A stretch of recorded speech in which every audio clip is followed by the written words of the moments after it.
कभी कभी जिंदगी औरत की परीक्षा बहुत कठिन लेती है। रिश्तों का टूटना, अपनों का साथ छूट जाना, सपनों का बिखर जाना, ये दर्द उसे अंदर तक तोड़ देते हैं। लेकिन याद रखो, तुम्हारा दुख तुम्हारी पहचान नहीं है। तुम्हारी असली पहचान तुम्हारी हिम्मत है। तुम रो सकती हो क्योंकि आंसू कमजोरी नहीं, दिल का बोझ हल्का करने का जरिया है।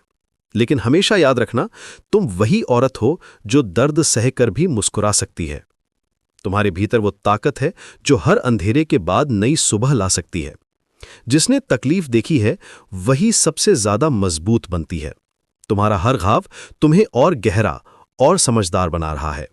आज जो तुम टूटती हुई महसूस कर रही हो, कल वही तुम्हारी सबसे बड़ी ताकत बनेगा। अपने आप को कम मत समझो। तुम किसी की दया नहीं, सम्मान की हकदार हो। तुम्हारे सपने अभी जिंदा हैं। तुम्हारी कहानी अभी खत्म नहीं हुई है। उठो, अपने आंसू पोंछो और खुद से कहो, मैं कमजोर नहीं हूं, मैं फिर से शुरू कर सकती हूं। क्योंकि एक औरत जब दुख के बाद खड़ी होती है तो वो पहले से भी ज्यादा मजबूत बनकर दुनिया का सामना करती है। अगर वीडियो दिल को छू जाए तो लाइक करें, शेयर करें और ऐसे ही मोटिवेशन के लिए सब्सक्राइब और फॉलो